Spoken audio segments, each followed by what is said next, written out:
y me excluyen del equipo y me ascienden al contrato diferente, pero yo considero que he tenido muchos más fracasos que victorias, pero es algo que pasa recurrentemente. Yo he estado en vestuarios donde se ganaba mucho dinero y es algo que ocurre, la gente se acaba arruinando porque no es capaz de tener este pensamiento de medio y largo plazo. Sin dar nombres, ¿tienes historias reales? Las metas deben ser mucho más altas. Creo que es muy difícil, dada la competencia que hay hoy en día en general, no tener algún tipo de éxito. Tú realmente conoces la verdad dentro de ti. Lo que pasa es que a veces engañas a ti mismo. ¿Cuánto sería? ¿Cuánto tendría ahora mismo en la mano? No sé, igual 100.000 euros. 100.000 pavos, ¿no? Y si tuvieras que coger un 3x3 ideal de todos los tiempos, all time, ¿quién sería? 3, 2, 1. Muy buenas a todos, soy Pedro Vivar, esto es Emotion Me. Y no todos los días uno tiene sentado en su sofá a un campeón del mundo de baloncesto como es Carlos Martínez. Un orgullo, tío, tenerte aquí, que yo soy súper fan de ese deporte. Muchas gracias, Pedro. El orgullo es mío y gracias por la invitación. Bueno, es una pasada porque para todos los que hemos jugado al baloncesto, yo he sido entrenador de básquet, he hecho, bueno, muchísimas cosas cuando estaba estudiando y demás. Pues el baloncesto se podría decir que es una espinita para los que por altura no nos dan. Yo supero por poquito el 1,80 m, entonces me daba pues para changuear con los colegas y sobre todo pues para entrenar a chavales, atletas y demás, ¿no? Pero... Bueno, no te pongas límites, que tú siempre dices que no hay que ponerse límites mentales, ¿no? No empecemos mal. Total. De hecho, me hubiera gustado tener un entrenador como yo, porque me hubiera comido la cabeza y hubiera seguido entrenando para convertirme en un Iverson, ¿no? Pero escuché precisamente, pues, con tu altura no vas. Con tu altura ya no, tal, dedícate a estudiar, ¿no? Eso es, ponte a estudiar, búscate la vida, vete al gimnasio y la verdad que sí, como tú dices, no te pongas límites, porque yo fui el único que me los puso, o sea, escuchando estas voces exteriores. Mucho efecto Bannister, ¿no? Totalmente. Y bueno, lo primero, también me gustaría dar las gracias a nuestro colega Fer, porque yo te conocí gracias a él. Fernando de Píldoras de Conocimiento, puedes ver su podcast Sí. también por ahí, por YouTube, por Spotify. Un fenómeno, un crack. Fernando. Además, un tipo que creo que también te inspira de cara a inversiones, ¿no? Y empresa. Sí, a aprender. Fernando es una persona con la que hablo semanalmente y a la que le llamo. Él también, porque él es una persona muy inteligente y sabia, y como persona inteligente y sabia, pues le gusta más escuchar que hablar. Entonces a veces nos llamamos y ninguno de los quiere hablar. Oye, cuéntame tú qué has aprendido esta semana, ¿no? Pero sí, nos llamamos semanalmente o incluso a veces a diario, sí. Porque tú, o sea, estamos hablando de que te conocemos, ¿no? Porque tengo aquí la medalla de campeón del mundo FIBA 3x3 World Cup 2025 en Mongolia, tío. Esto es un lujo. Esto pesa, que yo porque estoy fuerte, pero que esto pesa una pasada, ¿eh? No sé si será de oro macizo, pero lo parece. No creo. Yo creo que será bañada. Creo que es bañada. Si esto fuera de oro macizo, si eso fuera de oro, pues... ¿cuánto sería? ¿Cuánto tendría ahora mismo en la mano? No sé, igual 100.000 euros. 100.000 pavos, ¿no? Seguramente. Totalmente. Wow, qué pasada. Bueno, pues para que nos hagamos una idea de la magnitud del invitado. Oye, hemos hablado antes de que te gusta el tema de empresas, pero eso lo voy a dejar un poquito para después. Me gustaría saber cómo empezaste con esto del básquet. Pues yo empecé en el básquet por lo contrario a lo que... por lo que tú lo dejaste, por mi altura, ¿no? Yo empecé con... Yo creo que... Y no empecé muy pronto para lo que a veces suele ser el jugador. Empecé con 12 años, yo creo. Y hubo un año empecé jugando a fútbol y porque al final mi psicomotricidad era lo suficientemente buena y acompañaba a mi físico, que era mejor que el resto, entonces era bueno. Luego hice tenis de mesa, también se me daba bien. Y hubo un año incluso que hice los tres deportes a la vez hasta que mis padres me dijeron, bueno, ya está, no podemos más, elige uno. Y en ese momento, ya con 12 años, aunque era mi primer año jugando, me habían llamado ya a la selección española, a la selección comunidades autónomas y demás. Bueno, y a partir de los 14 años me voy de casa, me ficha a Baskonia, el equipo Baskonia, estoy allí hasta los 21 años, después estoy en Leboro en segunda división. Hasta ahí, pues bueno, parece que todo bien, debuto en Euroliga con 17 años, en ACB y tal. Y vuelvo al club de mi casa y a los 23 años, 24, bueno, no supe ganarme la confianza de entrenador de ese año o llámalo como sea y me excluyen del equipo y me ascienden el contrato en el año del COVID. Entonces, muchas veces ahora pues enseñas la medalla, pero realmente yo como deportista he vivido o considero... Es cierto que igual lo veo en primera persona y alguien que lo vea en tercera pues lo puede ver diferente, pero yo considero que he tenido muchos más fracasos que victorias. Y creo que eso hablando un poco con gente que tiene éxito, ¿no? Pues conozco pues mucha gente a la que, por suerte, mucha gente a la que le va muy bien en diferentes ámbitos. Creo que suele ser la norma. Entonces también yo creo que es un aprendizaje el saber que normalmente el éxito no es exponencial, o sea, no es lineal, es exponencial y que los fracasos son normales. Yo después de que me rescindan el contrato, pues ese año tenía diferentes ofertas, pero viene el COVID y veo que el 3x3 está creciendo mucho fuera de España y que hay un riesgo asimétrico. También, pues gracias a mi conocimiento en inversión, pues digo, oye, pues puede ir por ahí. Y veo bueno, que está creciendo mucho. Monto mi propio equipo, me voy a jugar, porque no había todavía estructuras profesionales en España. Me voy a jugar a Vietnam, a Indonesia, a Filipinas, a Tailandia y me voy a jugar a equipos de allí durante periodos de tiempo donde hay ligas. Me llama un equipo de Suiza que está en el top 10 mundial al año siguiente y a partir de ahí, pues este es mi cuarto año en Suiza y vivo en Suiza. Y he ido jugando con la selección española durante estos años, los cuales pues tampoco teníamos el rodaje que tenía el resto de federaciones a nivel internacional y pues también lo mismo, hemos tenido muchos más fracasos que victorias y este año hemos sido campeones del mundo. Entonces, es un poco la historia. Y podrías, para las personas que a lo mejor no conozcan tanto el baloncesto 3x3, hablar de las diferencias que tiene del 5x5 más allá de lo más visual. Sí, lo más visual es que, bueno, que tiene solo una canasta, ¿no? El 3x3, digamos que es el baloncesto de la calle, que tenemos, pues el deporte rey en la calle, el baloncesto, Sí, ¿no? las Que pachangas vemos de los colegas. las pachangas de los colegas, que FIBA desde hace 15 años lo ha profesionalizado y desde hace 2 Olimpiadas ya es olímpico. Entonces, pues eso es un poco lo que es. A nivel de formato se juega como el tenis o el pádel, que es un tour mundial donde nosotros viajamos cada semana a una ciudad del mundo. Estoy más o menos alrededor de 20 países al año y jugamos pues el tour mundial, va con un tema de ranking de puntos a nivel de equipos individual y funciona de esa manera. Y lo que he visto en ese deporte es que, por ejemplo, cuando se juega, no hay unas características muy diferenciadas como en el 5x5, que a lo mejor sí que hay una diferencia entre el base y el pivot, sino que digamos que juegan como más de aleros todos, ¿no?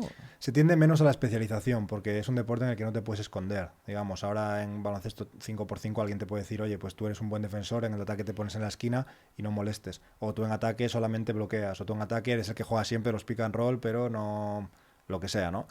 En 3x3 no te puedes esconder porque hay muchos espacios y tienes que jugar, tienes que defender, tienes que atacar, tienes que estar. Entonces la polivalencia es algo que se premia y a mí esto es algo que me ha pasado mucho en mi vida, no solo a nivel de baloncesto, sino en general, que yo siempre nunca he sido un 10 en nada, he tenido mucha perseverancia, mucha disciplina, o así lo considero, pero nunca he sido un 10 en nada, o excepcional en nada, pero sí que he sido un 7 en muchas cosas, ¿no? O me gustaban algo, me obsesionaba y conseguía esa mínima excelencia y eso es algo que me ha favorecido a la hora de jugar 3x3.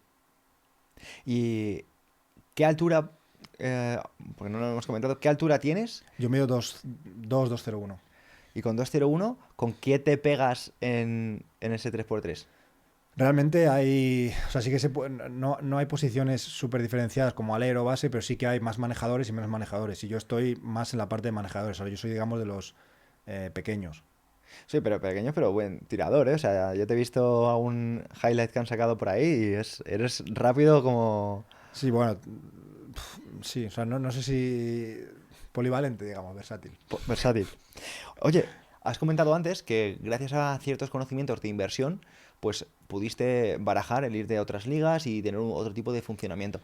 ¿Consideras que puede haber otro tipo de jugadores o perfiles que hayan tenido también muy buenas capacidades, pero a lo mejor no tener ciertos conocimientos les hayan estancado, incluso hayan acabado con sus carreras de una forma triste? Bueno, yo creo que sí, porque lo normal para mí en ese momento hubiese sido, pues oye, o continúo más o menos, o es cierto que estaba en una situación que lo ves ahora en perspectiva o en retrospectiva y dices, bueno, pues no estabas tan mal, con 23 años en esa situación, o 24, pues todavía tienes recorrido y demás, pero lo que yo veo que pasa en muchos casos es que al final pues se dejan ir y llegan a un punto en el que además en ligas, a no ser que juegues en Euroliga o llegues otra vez a posicionarte en primeras ligas, no ganas el suficiente dinero como para vivir después de y hay un problema a nivel de formación, bajo mi punto de vista, financiera o un poco de conciencia con el que pasa después, ¿no? Y, y obviamente yo creo que el saber inversión te ayuda, también el tener esa conciencia del que pasa después, porque eso es lo que me hizo a mí decir, oye, pues voy a intentar lanzarme a la piscina, voy a pasar esa travesía en el desierto, que suele ser muy dura, ¿no? Que a mí me decían, oye, pues ¿qué estás haciendo? ¿Por qué te retiras? El 3x3, pero que si es un juego de niños de verano, tal, porque en España todavía no se conocía. Y yo creo que esa travesía en el desierto es lo más difícil, y el entender y el haber leído, pues... eh, sobre cómo funciona realmente el éxito, o hablar con gente que ha tenido éxito, yo creo que te ayuda a eso, ¿no? Pues ya lo decía Woody Allen, me ha llevado 20 años tener éxito de la noche a la mañana. O el científico que dice, me he dado cuenta, después de 30 años investigando, me he dado cuenta de que siempre acertamos a la última. Y yo creo que esto, eh, pues, el- el- esto también tiene una parte, eh, digamos, un poco irracional, ¿no? Eh, Sí, y contraintuitiva. es muy contraintuitiva, porque yo creo que esto ya lo decía David Naval, el cuerpo humano no está hecho para sangrar a diario un poquito, está hecho como para intentar tener esas pequeñas recompensas a diario, y entonces, pues bueno, más o menos te vas quedando en la media y piensas que estás teniendo una mejora lineal, o al menos piensas que te mantienes cuando realmente lo que estás haciendo es empeorar. Y si eres capaz, a nivel irracional, bajo mi punto de vista, de asumir esos sangrados a diario, es realmente cuando tienes esos resultados mejores que el resto. Pero es muy poco intuitivo, es duro, existe la incertidumbre. Creo que es difícil incluso de justificártelo, no solo de justificártelo a ti mismo, pero de justificárselo también muchas veces a tu entorno. Y bueno, esto es mi opinión. Sí, pero bueno, es interesante. Y has comentado una idea que ojalá más personas tuvieran presente, y es que si piensas que te estás manteniendo, muy probablemente estás yendo hacia abajo. Sí, totalmente. O sea, yo creo que es así. Bueno, tú lo sabes mucho mejor. Ya solo, tú seguramente lo puedes explicar no solo a nivel, eh, hablamos de éxito o a nivel de seguir avanzando, sino tú a nivel físico, pues que eres un experto, seguramente lo puedes explicar muy bien cómo funcionan los mecanismos, ¿no? Pero como tú has dicho antes, ¿no? Al final no somos conscientes de cómo estamos funcionando. De hecho, una curiosidad, así para el oyente que quiere llevarse un dato curioso,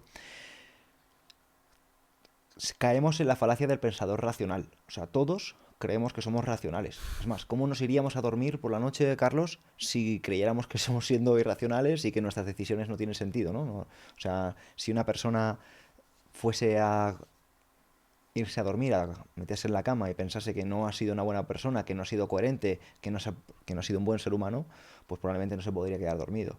En cambio, es pensar que somos racionales, que las decisiones que hemos tomado tienen lógica, que tenemos sentido. Son, más allá de que para otros no tenga sentido lo que estamos haciendo, lo que nos permite tener cordura, ¿no?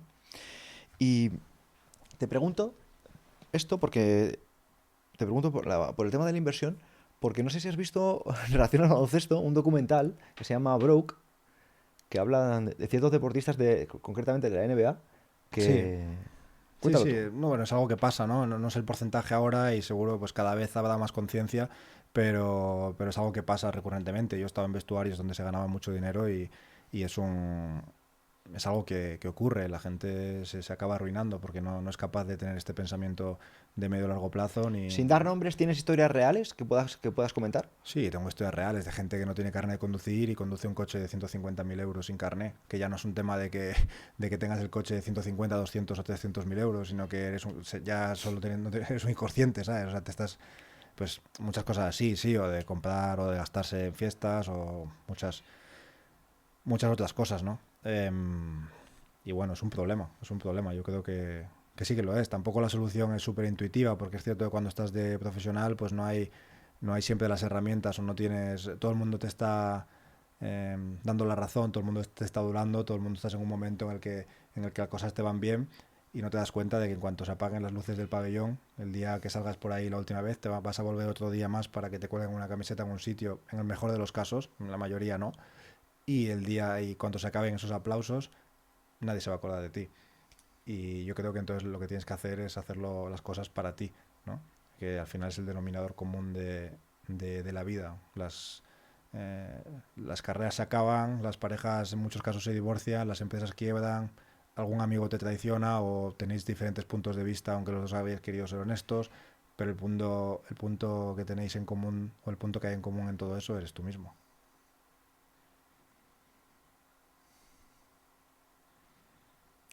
Potente, Carlos, ¿eh? Qué bueno, Carlos, tío, me ha gustado mucho tu profundidad, tío.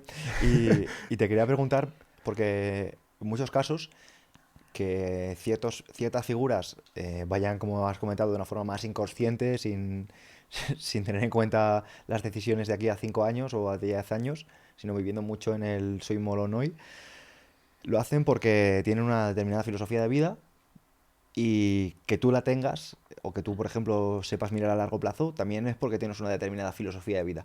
¿Cómo alcanzas esa filosofía de vida? ¿Eso te lo ha dado el deporte o parece ser que otras personas también han hecho deporte pero no tienen esta perspectiva? Bueno, me lo han dado. Yo soy una persona muy curiosa y yo dedico a aprender todos los días entre 2 y 7 horas, que lo hemos hablado antes y me lo has comentado, desde hace ya bastantes años.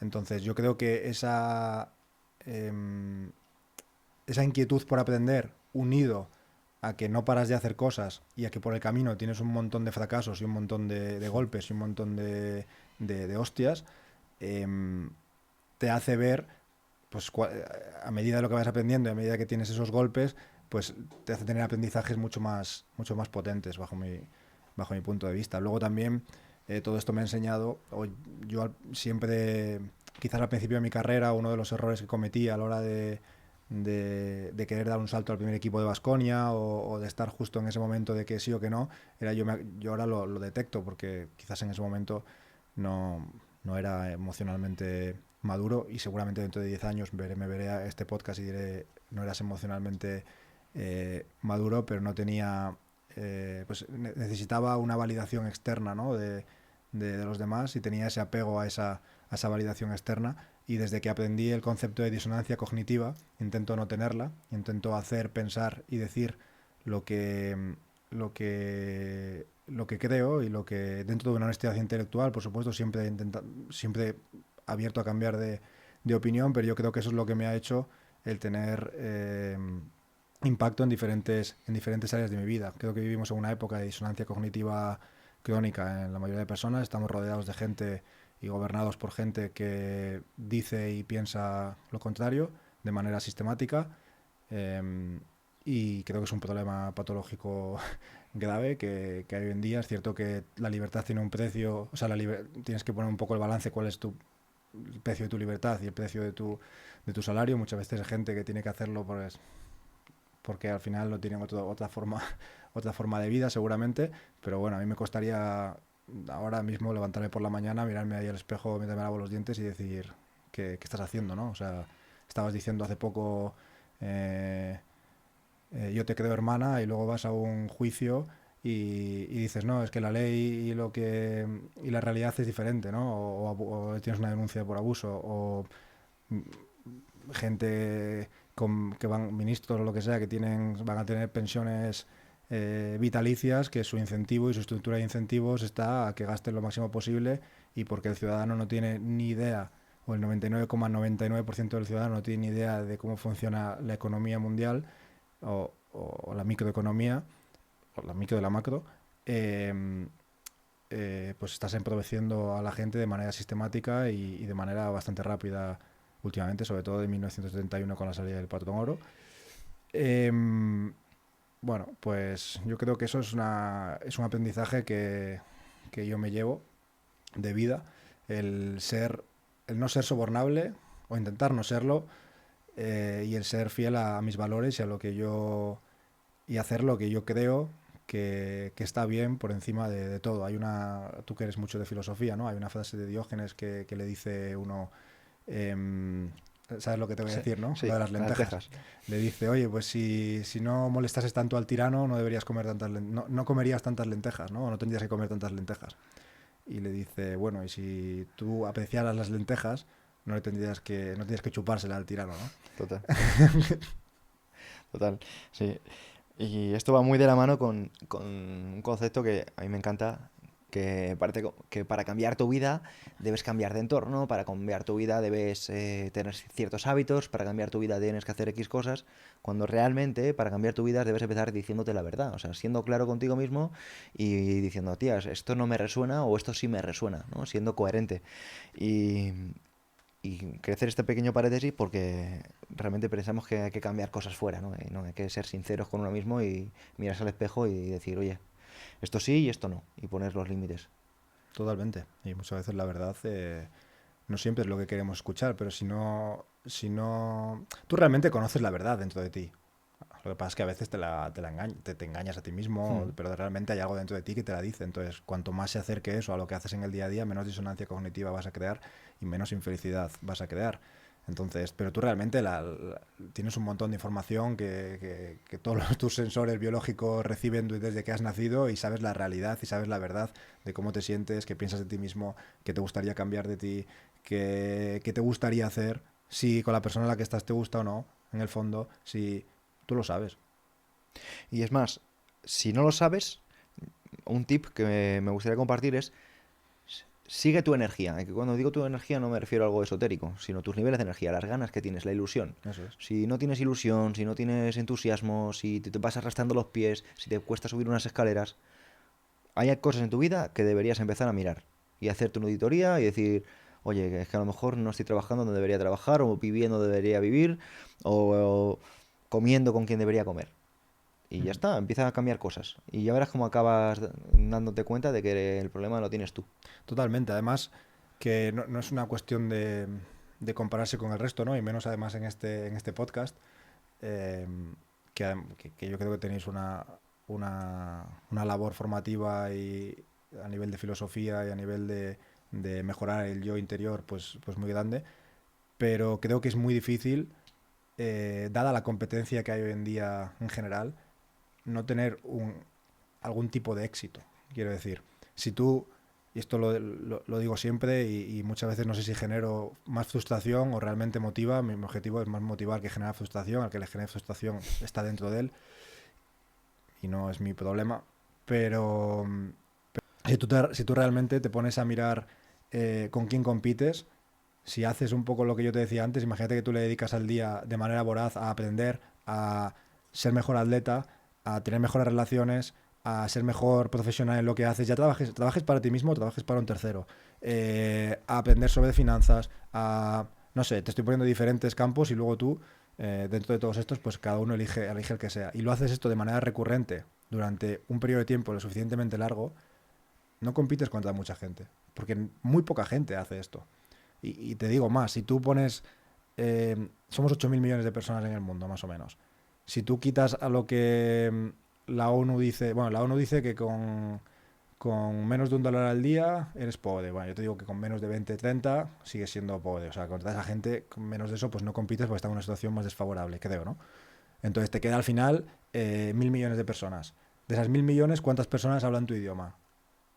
200, 100. ¿Cuántas de esas 100 eh, Tienen entre 18 y y, 40. y 40 tantas, o 18 y 60 tantas? ¿Cuántas no están enfermas? ¿Cuántas no tienen pues unas capacidades, ya sean físicas, psicológicas, como tú? ¿Cuántas, eh, lo que sea, no tienen que cuidar a gente?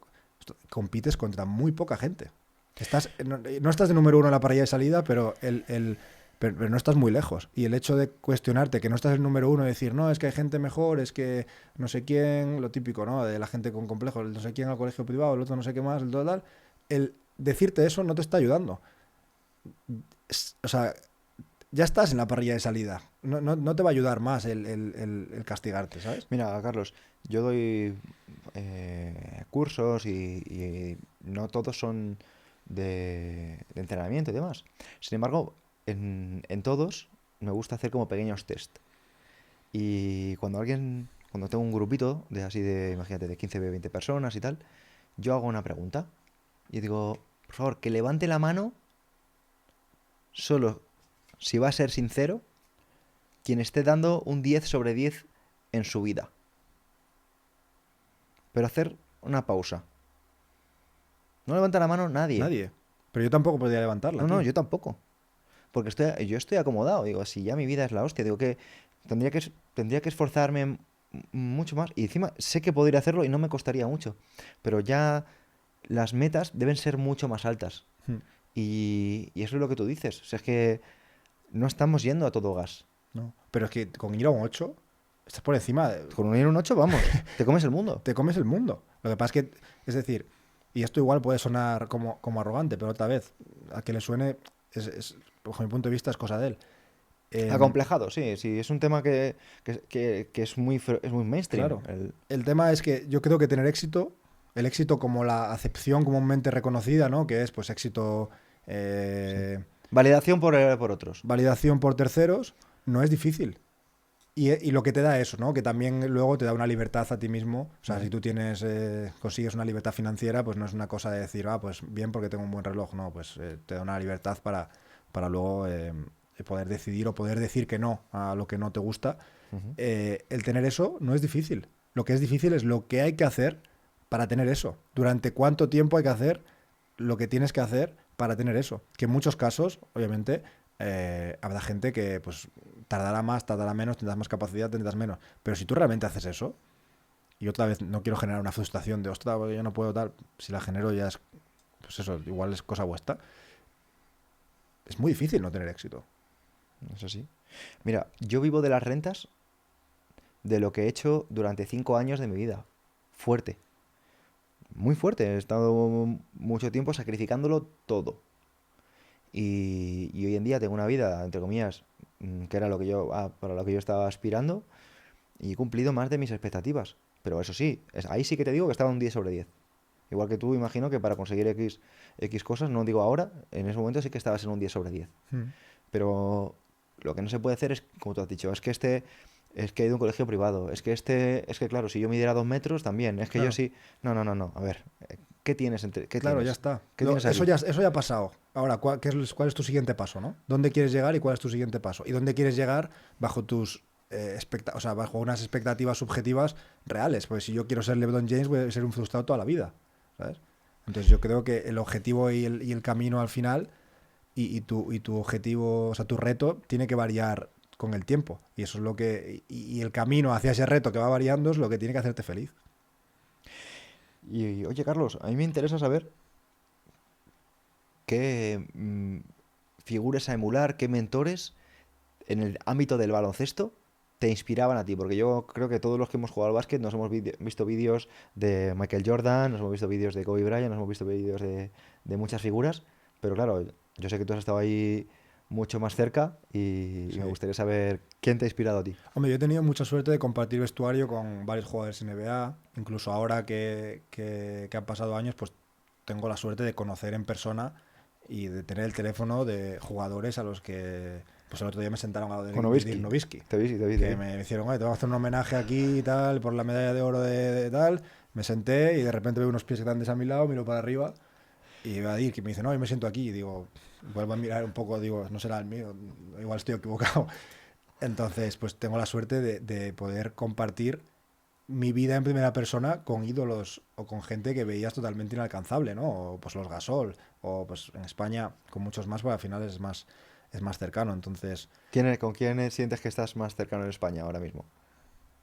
de este estilo, es que, mira, yo en Baskonia jugué tengo varios, en Baskonia hay dos jugadores que eran muy cercanos cuando yo todavía era un joven en el equipo y eran muy cercanos y para mí parecían dos ídolos porque eran pues eso, dos leyendas y, y la manera en la que vivían la vida de una forma natural, humilde, cuando para mí era como, ostras, esta gente, ¿no? Viene de la NBA, pues antes no Choni, por ejemplo, ¿no? El Chapu. Sí, joder. Venía de la NBA de 8 años y te trataba como si fuera su amigo, o Fernando Sanemeterio, con el cual ahora mantengo mucha relación, que había ganado la Liga CB el año anterior de que yo entrase y tal, y mantengo mucha relación y de hecho él es el que me introdujo en el value investing, ¿En serio? a la hora de analizar empresas y tal. O sea, es Wow, una persona muy, muy, con mucha cabeza. muy concienciada con sus finanzas y con la vida resuelta gracias a que, primero, a que he sido una estrella y probablemente aunque no estuviese concienciada con las inversiones,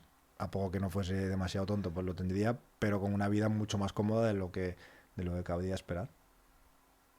Bueno, qué interesante. Es que por eso te preguntaba, por lo del documental Broke, porque se habla de muchísimos jugadores de la NBA. Yo pongo el caso de Allen Iverson, que estamos hablando de uno de los mejores jugadores pagados de toda la época. Estamos hablando de una época en la que el baloncesto ya movía millones de euros Mm. y es un tipo que acabó arruinado cuando a lo mejor estamos hablando de ganaba 20 millones al año. Sí, sí.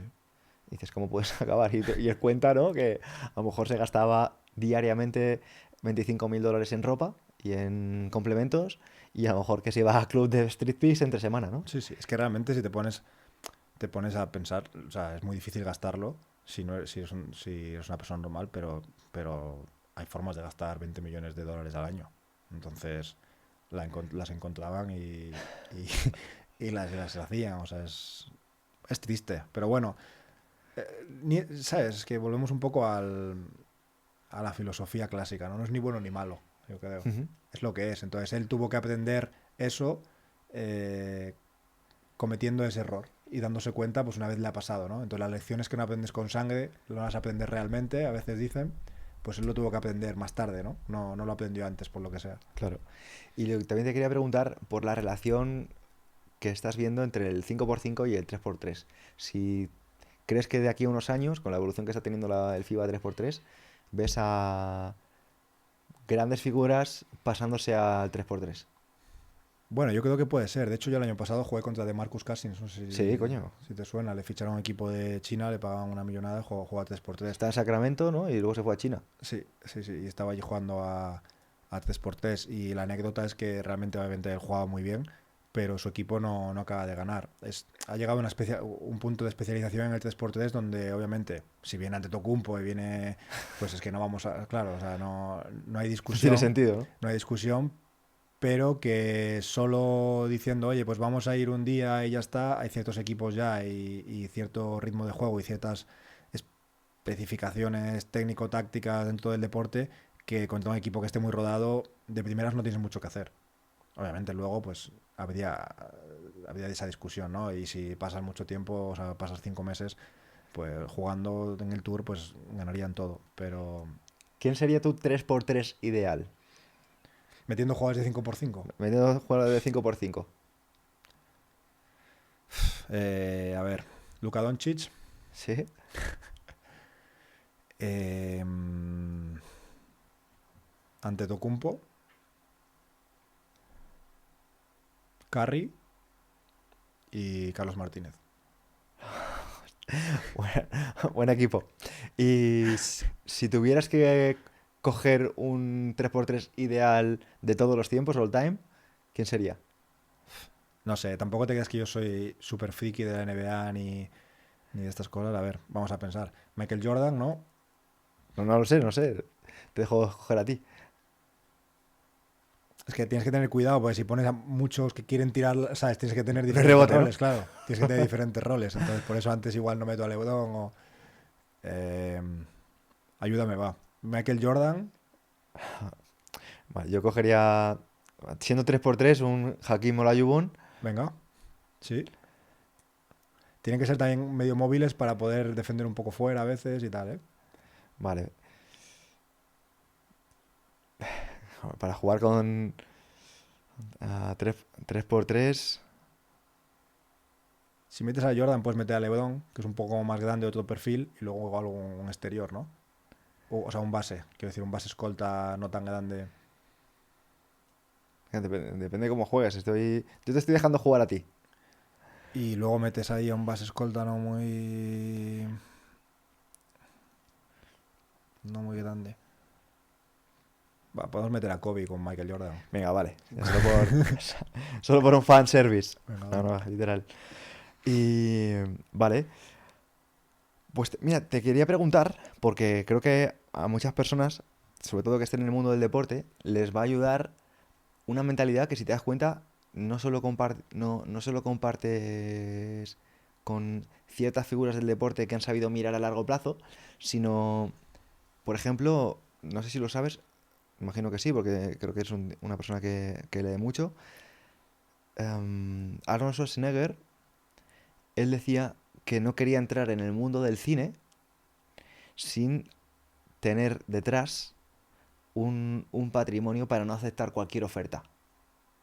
Entonces, él, cuando entró en el mundo de la actuación, claro, le ofrecían papeles de medio tonto, de bobo, de tío fuerte sin cerebro y demás, y él no quería coger ningún papel, pero claro, él ya llevaba muchos años en los que había hecho muchísimo dinero con inversión inmobiliaria, en este caso, y había hecho pues también cursos por correspondencia y demás, ¿no? Y a mí me llama la atención porque, claro, esto es un principio de filosofía, de tecnología mental, de cómo ves la realidad y jugar tus cartas de una forma inteligente, no a corto plazo, de "Ah, yo quiero ser actor", sino de, a ver, yo quiero ser actor, pero me conozco a mí mismo y estos son mis límites, ¿no? Y, y me gusta porque creo que eres una persona que está muy puesta en inversión y que nos va a decir un poquito de la importancia de jugar con cabeza. Hombre, yo creo que lo que has dicho está muy relacionado a lo que hemos hablado antes, ¿no? De jugar a largo plazo y sobre todo de ese camino, esa travesía por el desierto. Seguramente, bueno, Schwarzenegger en ese caso ya tenía la vida más o menos resuelta, pero si le hubieses preguntado, imagínate que no la tuviera resuelta y que él estuviese jugando esas cartas pensando en que alguien le iba a contratar em, en el futuro porque él no quería ese trabajo y quería otro. Imagínate que eso le hubiese pasado con 20 años y no hubiese cogido esos trabajos basura o que él no quería, que le hubiesen dicho sus padres.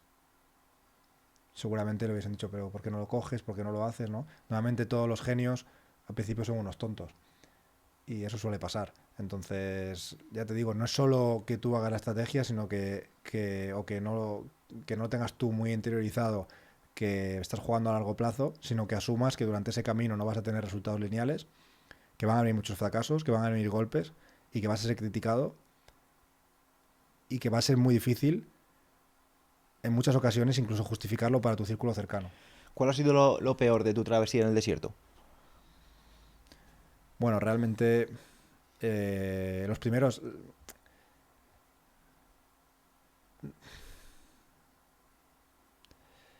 Realmente los primeros... O sea, bueno, tengo varias experiencias. Los primeros años o el primer año en el 3x3 cuando después de una carrera donde pues obviamente yo tenía mis expectativas internas, ¿no?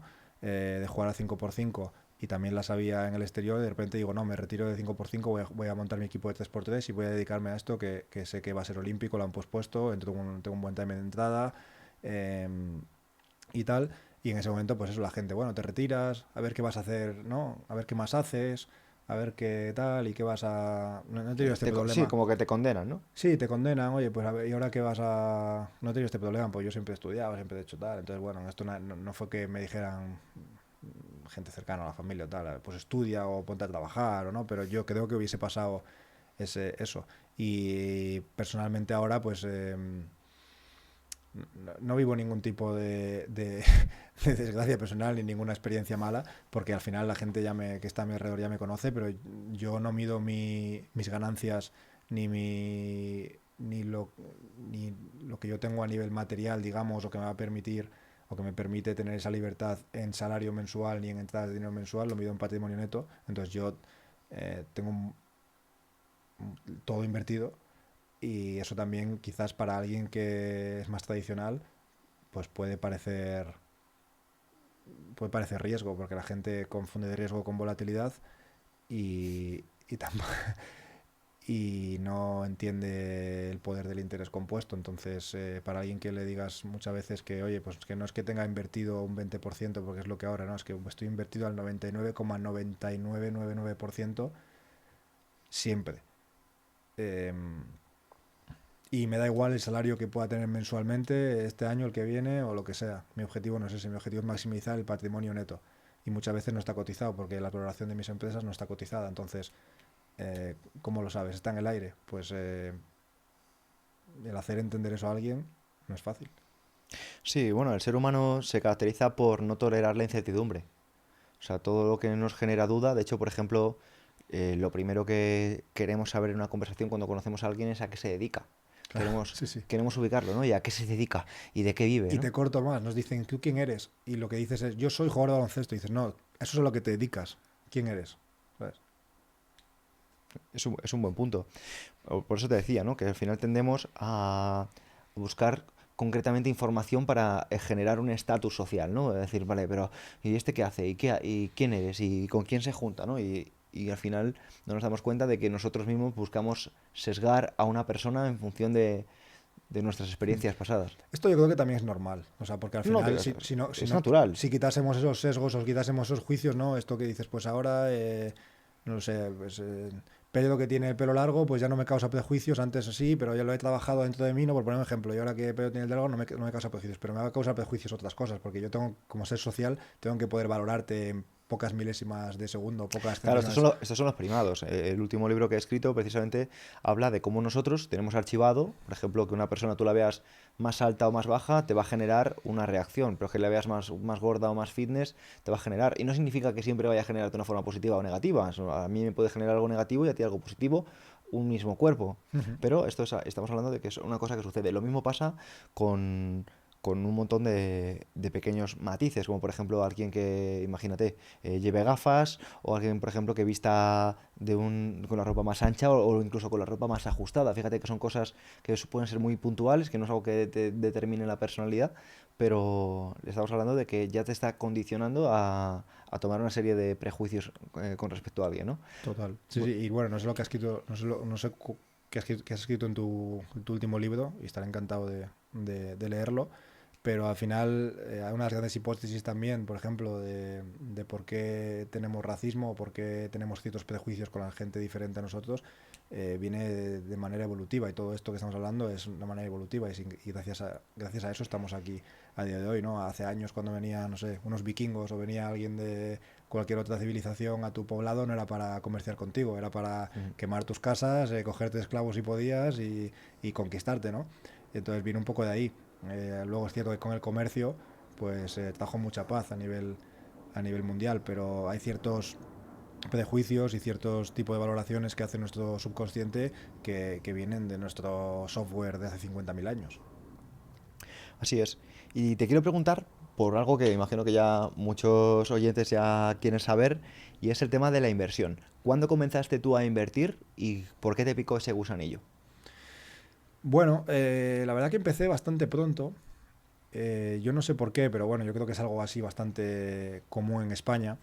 El hecho de, yo pensaba, bueno, pues con un poco los pocos ahorros, no he tenido grandes contratos en mi carrera, con los pocos ahorros que he ido haciendo así, con los contratos desde que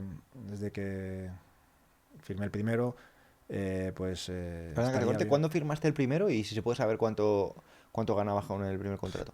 O sea, no sé si llamarle sueldo porque era una beca, pero con Baskonia igual con 14 años 200 o 300 euros al mes, más luego obviamente vivir allí y demás, todo Sí, sí. tal.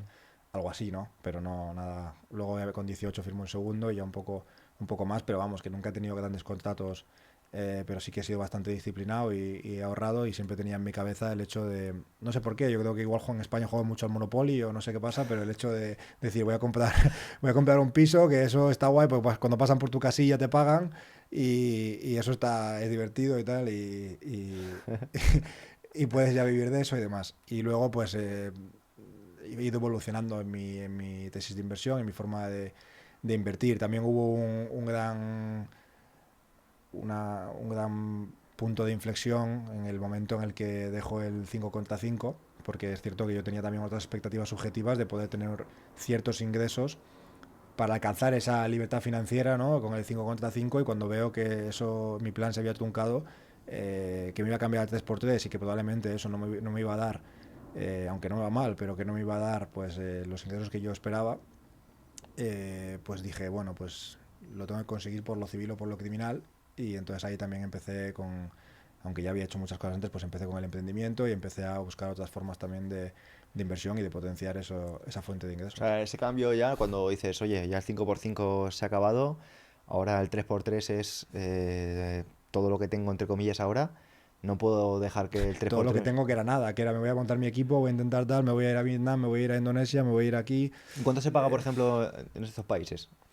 Cuando iba, pues al principio cuando iba las primeras veces nada, o sea, $1.000, 22 semanas y no sé qué. Luego ya, si una vez que ya eres el MVP el primer año y tal, o juegas bien o ganas o tal, pues igual en 2 o 3 semanas después me llevaba 7.000, $8.000, pero en una riñonera en el avión, ¿sabes? Y O sea, que no son cantidades significativas ni mucho menos. No, no, no me iba a venir de eso y yo eso lo tenía muy claro. Entonces, Si no te puedes comprar una casa jugando al baloncesto. claro, sí, no con eso. Obviamente ahora, pues gracias a también el tema de, pues me fui al equipo de Suiza, el tema de la selección y ahora con el campeonato del mundo, pues es un campeonato del mundo de...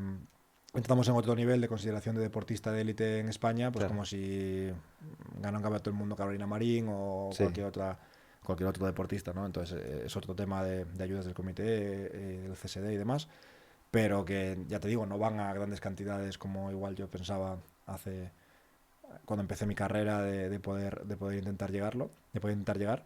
Y entonces pues en ese punto de inflexión digo, bueno, pues tengo que, si no es por esta, es por la otra, o si no, tengo que ver. Y ahí empezó un poco mi obsesión también. Oye, pues si quiero conseguir dinero, ¿qué es el dinero? Empiezo a investigar Escuela Austríaca de Economía. A partir de ahí llego a Bitcoin, a partir de ahí llego pues Value Investing y análisis fundamental. Bueno, hago de todo obsesionado durante mucho tiempo y todavía sigo aprendiendo hoy en día, pero bueno, la utilidad marginal de leer un libro más ya es menor. Por ley de Pareto ya estoy bien total. y ya está. Y en re- me encanta porque son conceptos muy prácticos que me resuenan mucho. Y te quiero preguntar por varias cosas que has comentado, ¿no?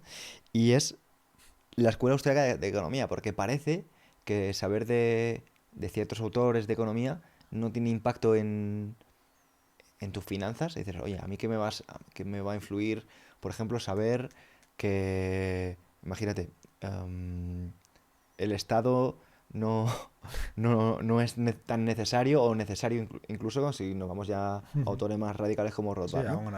a un capitalismo, aunque sea filosófico. Sí. Entonces, ¿cómo te puede mejorar eso, por ejemplo, de cara a tus finanzas? Sé que es una Hombre, pregunta así delicada, pero no, no, sí, pero yo creo que es bastante significativo. Mira, yo creo que ya solamente el tener, o al menos el estudiar, ya luego que lo tengas o no, ese pensamiento libertario, ya te va a ayudar en que tengas la responsabilidad individual de tu vida y que la culpa no sea de otro y que no busques el amparo en otro si no lo necesitas. Obviamente, como sociedad, yo creo que tenemos la obligación moral de ayudar al que lo necesita, pero no tiene que haber un ente superior, bajo mi punto de vista, que decida cuánto y en qué forma y a quién, ¿no?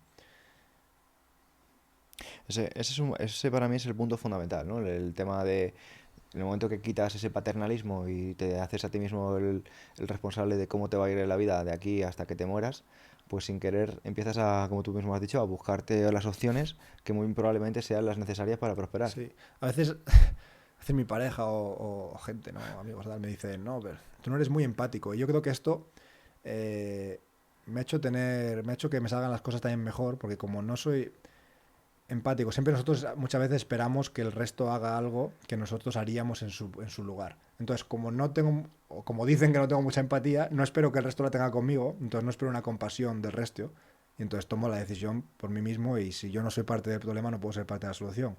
Entonces voy a muerte con eso y además sé que es así porque el éxito te da confianza también y sé que si no es por lo civil va a ser por lo criminal. Ujú.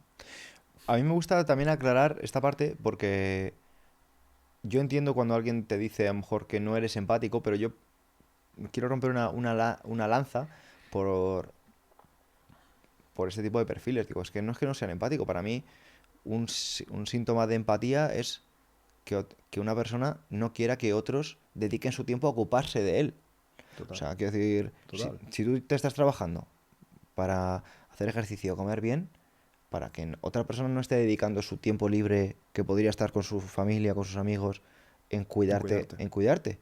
Si tú haces ejercicio, si tú estás más sano, oye, no vas a necesitar a alguien que esté pendiente de ti. Lo mismo pasa con, oye, si tú ahorras, no vas a necesitar que nadie te preste dinero. O sea, creo que es un tema de interpretación. Yo Sí, creo sí. que sí que es empatía. O Help sea, yourself, tío.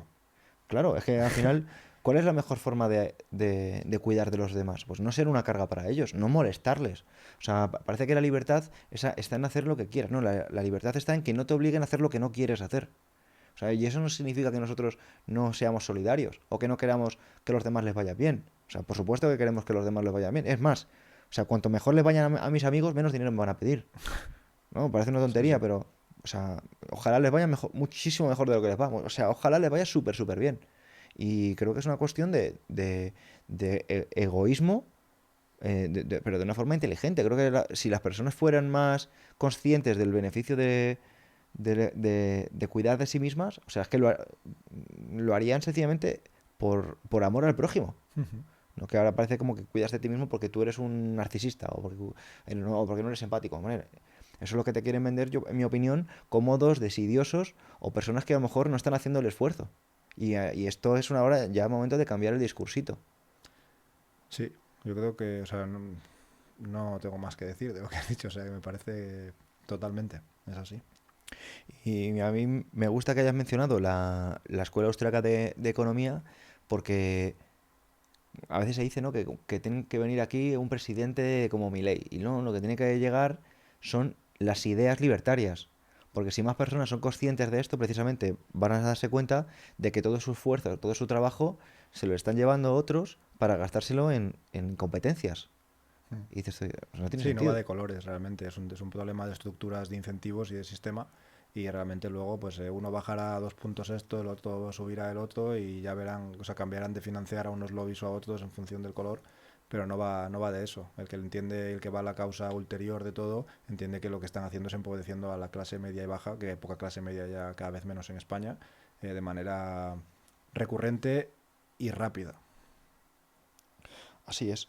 Y has dicho que has llegado a un punto en el que, claro, ya más libros, poco, no digo que no te vayan a aportar, pero ya es una cuestión más de disciplina o de también de foco mental, ¿no? En ¿ inversión, de inversión. ¿En qué sí. punto llegas a, a decir, ya me siento bastante competente con el número de libros que he Sí, leído no, o sea, sí. Ah, y, perdón. y también me gustaría un poco que tú mismo hablaras de esa evolución. ¿Qué libros han sido más responsables en un principio? Porque sé que hay muchas personas Sí, que pueden estar resonando mucho, a lo mejor más por la parte deportiva, sí. pero han dicho, son unos chavales jovencitos y han dicho, oye, pues a lo mejor me interesa esto, ¿no? Sí, pues es guay, sí, sí.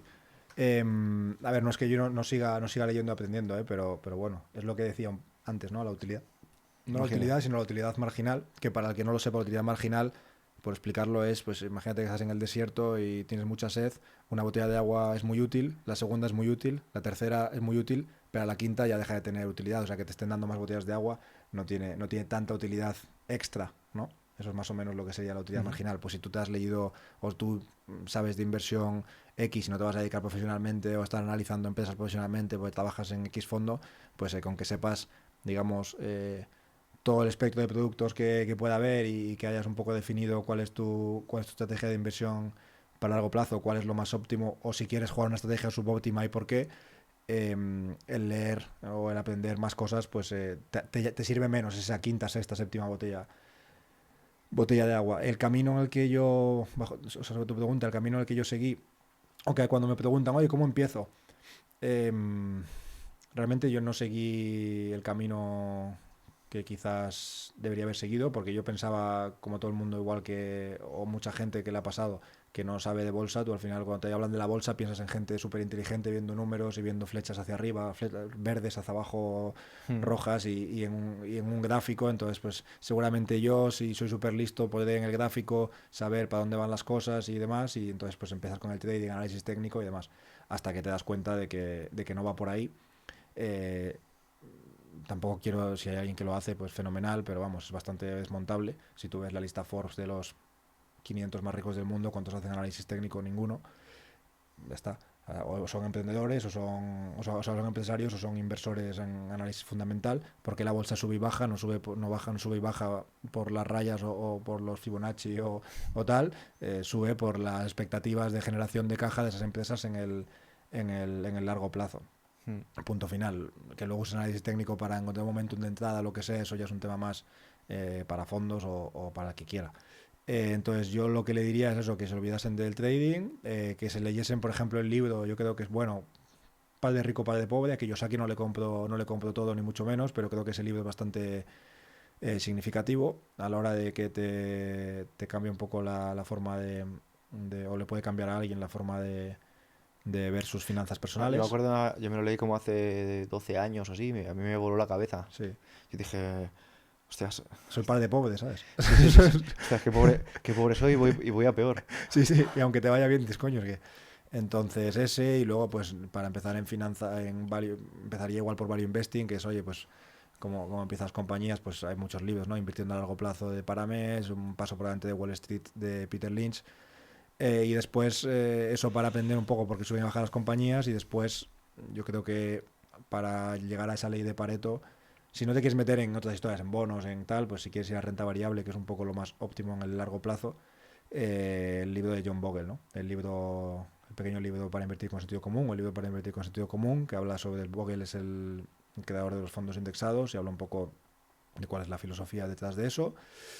Y bueno, luego hay un montón de otras inversiones alternativas, pero ya con eso tienes el aprobado, yo creo. Con eso ya Va a empiezas estar a mejor de lo probar. que estabas. Con eso ya empiezas a estar mejor, y luego ya lo que te quieras volver loco y otras inversiones alternativas y lo que te quieras meter, pero sí, con eso estás mejor. Súper. Y, y claro, como no te voy a preguntar, porque tú ahora mismo no estás viviendo en España, ¿no? O sea, estás viviendo en Suiza por trabajo, porque estás compitiendo allí. Hmm. Pero cuéntanos un poquito cómo acabas allí y cómo es la vida en Suiza. Sí, yo estoy viviendo allí, no, la gente puede pensar, pues estás allí te has ido por tal, y podría haberme ido perfectamente, me da igual si lo pensase, pero no estoy allí por trabajo. Realmente mi holding empresarial está en España, y ¿Y eso? bueno, porque al final si el negocio está en España, ya está, no hay Para mucho evitarte más. jaleos. Sí, no hay mucho más, entonces, y además son muchos negocios físicos, no es un negocio, o sea, Entiendo. ya está, tiene que estar en España, y no pasa nada. Y además, cuando intentas hacer, o cuando hablas con gente que son grandes empresarios y que tienen igual estructuras un poco más complejas, a medida que te intentas buscar o complicar un poco la vida después a la hora de acceder a X financiaciones, o sea, si una empresa no consigue financiación, es como lo de la gente que no da beneficios porque no, así pago menos impuestos, ya, pero entonces, bien, si es un autoempleo tuyo, pues tienes una peluquería y nunca más de barrio, y nunca más no estás pensando en crecerlo, no hay ningún problema, pues bueno, haces lo que tengas que hacer a tu responsabilidad. Pero si tú no das beneficios, luego no, en una empresa que quieres crecer, o en una empresa que tenga ciclo de conversión de caja, o puedas con ciclo de conversión de caja, o lo que sea, pues no te financian. Si no te financian, no puedes crecer, y si te quedas en lo mismo, lo que hablamos antes, pues realmente estás decreciendo, incluso mueres de éxito. Pues cuando tienes así un poco estructuras complejas, muchas veces me han dicho que tienen problemas. Entonces yo no estoy jugando a eso, estoy jugando a largo plazo, y ya está. Entonces no tiene más. A la pregunta que me he ido por las ramas de Suiza, ¿cómo se vive en Suiza? Muy bien. La verdad que me gusta el país, me gusta la mezcla de culturas que hay, me gusta la limpieza que hay, me gusta cómo funcionan las administraciones públicas, aunque la hayamos criticado antes un poco. O sea, funcionan, llamas por teléfono y te cogen, las cosas que pueden parecer muy locas, pero Sí, sí, bueno, que en España son locas ahora mismo. claro, yo qué sé, pues todo, la verdad que funciona bien, la gente es bastante respetuosa, hay un nivel de seguridad mayor que en la mayoría de los países de la Unión Europea, y también a nivel de seguridad jurídica, bancaria, y la verdad que yo creo que es un país a valorar. ¿Qué es lo peor de Suiza? Bueno, hay menos vida social que en España. Realmente, joder, si es que en España no tendríamos que tampoco complicarnos mucho. Yo creo que si pusiésemos, no sé, por deciros una idea, pero tú pones en España un impuesto de sociedades tipo, y de IRPF tipo al 20% para todos, de tarifa plana, y de sociedades al 12%, y lo haces una potencia mundial. Porque realmente el resto de cosas que tenemos es espectacular. O sea, que el problema de España son los políticos. La estructura de incentivos. Porque ellos no tienen culpa muchas veces. Son los incentivos que muchas veces le obligan a... O sea, bueno, no quiero quitar responsabilidad individual, Bueno, pero, sí, pero a ver, su realmente dime trabajo, cuáles sí, son los incentivos. pero el trabajo de un político es que le voten. Por eso, Entonces, el por eso. sistema de incentivos es precisamente la democracia en sí misma. Claro, pero si el sistema de incentivos está hecho para que ellos no hagan las cosas bien. Pero es que lo que te estoy diciendo es que el sistema de incentivos es Correcto. la democracia. Porque voy a hacer cualquier cosa para conseguir votos. Sí, lo habría que definir Trabajo democracia, es, ¿no? su trabajo es conseguir votos, o sea, no es... Sí, sí. no, vamos a hablar con la realidad. Sí, sí, igual meternos en jardines, pero habría que definir también democracia, ¿no? Bueno, Cuando te dicen, ¿qué es democracia? No, porque el pueblo tiene el poder. Vale, pues, hostia, pues el pueblo puede elegir a quien quiera. No, puedes elegir solo a ciertos partidos. Vale, pero de ese partido a quien quieras. No, de ese partido a la persona que está ahí. Vale, pero ¿tienen un programa electoral? Sí. Vale, entonces más o menos sabes lo que van a hacer. Sí. pero Pero, pueden elegir las pero, leyes, pero tienen no. que cumplirlo el programa electoral. No. dices, vale, pues entonces estás yendo allí cada 4 años con la ilusión de tal, ¿te sabes?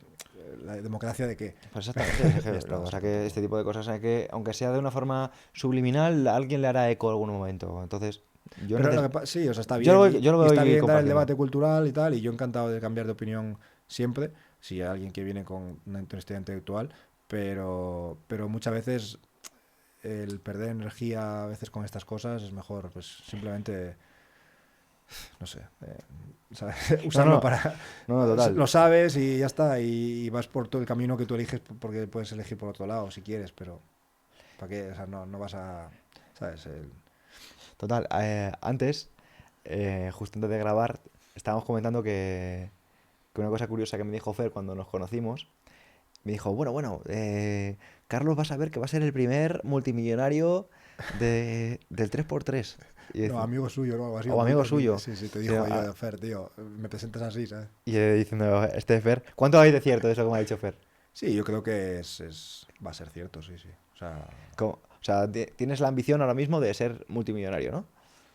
O sea, no es que diga es la única ambición, pero creo que No, no, una de ellas, una va a ambición. ser una consecuencia del resto, sí. Va a ser una consecuencia, va a ser uno de los resultados. Además de muchos otros, como vivencias, experiencias, pero va a ser uno de los resultados, sí, sí. De hecho, me preguntaron hace poco, ¿qué preferías, el gol olímpico o facturar millones con tu empresa? Digo, sí, es que solo, con toda la humildad que puedo, pero es que se lo voy a hacer igual. Entonces, el oro olímpico que no lo puedo controlar. Qué bueno, qué bueno. ¿Y cuánto es alguien multimillonario para aterrizarlo? Bueno, no sé a lo que se refería Fernando, pero hay varias definiciones de esto. Es un tema interesante, ¿no? Yo creo que depende para cada uno, ¿no? Igual hay gente multimillonaria o sea, hay gente que cree que multimillonario es tener menos de 1 millón, incluso porque para ellos eso sería una libertad financiera. Pero no lo sé, ahora me das tu opinión que me parece un tema interesante. A nivel bancario y a nivel internacional se te considera rico a partir de 20 millones. A partir de 20 millones como que empiezas a... Y yo creo que a partir de 6. Ujú. Cuando digo 6 la gente se imagina que tienes 6, o sea, un 6 con 6 ceros en el banco, pero no es así, ¿sabes? 6 de patrimonio, quiero decir. Yo creo que a partir de 5 6 7 entre 5 y 10 yo creo que ya puedes hacer lo que te dé la gana. Mm. Y una cosa interesante es precisamente lo que acabas de mencionar, ¿no? Que es el patrimonio. Hay personas que creen que un millonario es alguien Claro, claro, tienes... que No, ese tiene... tiene, yo qué sé, José Elías, ¿no? Que estuve con él hace poco, tal. José Elías, 1.000 millonarios. La gente piensa que tiene 1.000 millones en el banco, que tiene 1.000 y 6 ceros en el banco. No, no tiene... Igual en el banco tiene menos que tu tío, el que lleva ahorrando toda la vida. Pero no va de eso.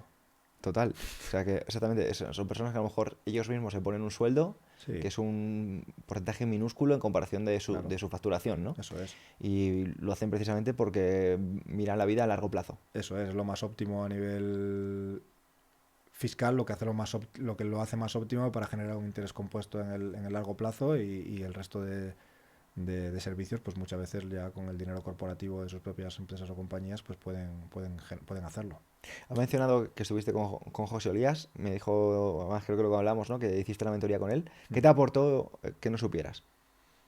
Bueno, me aportó a ciertas cosas, ciertos detalles a nivel del holding, eh, que tampoco, o sea, que son detalles como muy, muy técnicos, pero sí que, o sea, es más un tema de, eh, yo creo que no sé cómo explicarlo, ¿no? Seguramente a nivel energético lo explicas tú mejor que yo, pero en la vívida, ¿no? Esa energía de decir, oye, pues es alguien, lo mismo que cuando estás jugando, cuando estaba en el vestuario con gente de NBA, que dices, "Ostras", o con gente profesional, que dices, es que es posible, ¿no?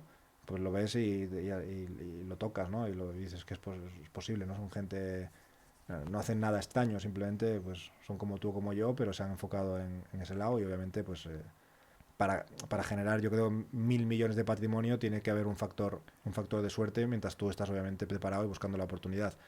Pero para generar lo que hablábamos antes, yo creo que es con constancia lo haces. Y Carlos, te voy a dar un dato que no sé si sabes, porque hace unos meses tuve por aquí a Christian Arens, que es un inversor bastante bueno en temas de, pues de inmuebles y demás, está él más enfocado en Latinoamérica, y me dijo algún dato que me llamó mucho la atención, y es que hay muchos más millonarios que gente con abdominales en comparación, o con gente que haga una maratón. O sea, millonarios no estamos hablando de multimillonarios, sino gente que a lo mejor... Sí, si al final tienes un piso en el centro de Madrid, eres millonario. Si no lo tienes libre de cargas, quiero decir. Claro, o sea, imagínate. Y te estoy diciendo, ¿qué consideras que es más difícil? ¿Cumplir con tus deberes de entrenamiento y de trabajo a nivel de baloncesto o con los deberes a nivel de empresa? Es que tiene un poco trampa la pregunta, porque a nivel de empresa, una vez que lo has conseguido, si no eres... ¿Un kamikaze? sí, pues ya lo has conseguido. Pero el físico no puedes. Una vez que lo has conseguido, da igual, porque estás 2 meses sin hacer nada y lo has perdido. Entonces yo creo que es más difícil mantener la constancia en algo que tienes que hacer todos los días. Entonces, a nivel físico. Lo otro, una vez que tienes la bola de nieve echada hacia abajo en la montaña, es cierto que es difícil hacer la bola lo suficientemente grande para que ruede, pero al momento que estás ahí, va solo. O en- o- sí, o sea, rueda, ¿no? Pero lo otro tienes que seguir haciéndolo todos los días, ¿no? Igual que trabajar tu mente para estar tranquilo, igual que tener una casa donde haya amor con tu pareja o con tu familia, eso lo tienes que cuidar cada día. Yo creo que eso es más difícil. Y más importante también. Lo otro es una herramienta, es un reto intelectual, es un tema que al final muchas veces los hombres tenemos dentro de nuestro instinto el querer quedar nuestra historia del héroe, pero que no va mucho más allá de eso, no es lo importante de la vida. Ujú. ¿Y tú consideras, por ejemplo, que una persona que haya conseguido ese reto físico, me da igual que haya sido competir en baloncesto de alto nivel, competir en fútbol, en atletismo, en artes marciales, en fitness, lo que sea, tiene más facilidades luego para emprender que una persona promedio? Creo que tiene más herramientas de las que se necesitan en emprendimiento a nivel de soft skills, ¿no? Habilidades blandas, ¿no? Habilidades blandas, a Sí, nivel de como pues, carácter, ¿no? resiliencia o antifragilidad, que hablamos antes, carácter, trabajo en equipo, disciplina, responsabilidad individual, etcétera, etcétera. Pero claro, si has estado desde tus 18 años hasta tus 36 sin tocar un libro, las posibilidades que tienes de o sin formarte o tal, pues las posibilidades como si empiezas con 17 años. Sí, tienes la disciplina y tienes tal, pero también lo puede tener cualquier persona, otra persona del mundo. Y hoy en día con la globalización, cualquier indio chino compite a nivel global con mucha gente. Y ahora que estás hablando también de la globalización, inteligencia artificial, está muy presente con todos estos temas. ¿Tienes algún tipo de opinión con respecto a todo esto? No lo suficientemente formada probablemente. Si me la pidieras, yo lo que te digo es que ahora mismo para mí es una herramienta fantástica. Lo que va a pasar a nivel de futuro, de que si va a ser peligroso para la humanidad o no, no lo sé. Me- ya te digo, no lo tengo, no sé si la pregunta iba por ahí, no estoy suficientemente formado, pero dentro de lo que para mí es la inteligencia artificial hoy en día, para mí es una herramienta fantástica, es una herramienta que utilizo a diario casi cada hora en diferentes campos y, y que creo que ha venido para quedarse y que ojalá se desarrolle mucho más porque a mí me hace la vida mucho más productiva. Y para ir terminando, un mensaje que te gustaría compartir a los oyentes, porque para un poquito de contexto, hemos hablado de muchos temas, de deporte, hemos hablado de empresa, hemos hablado de baloncesto, pero una idea que te gustaría que se llevasen de Carlos. Bueno, aprovecho para contar que yo dentro de www.interescompuesto.club envío emails con ideas de diferentes tipos, entonces si alguien quiere tener ideas como las del podcast, pues puede estar ahí. Y si tengo que decir una frase final de podcast, sabiendo que es un podcast muy de filosofía, una de San Agustín, que dice, es muy malo sufrir, pero es muy bueno haber sufrido. Qué bueno. Pues con esto terminamos. Un abrazo para todos y hasta la próxima. Hasta la próxima. Gracias, Pedro.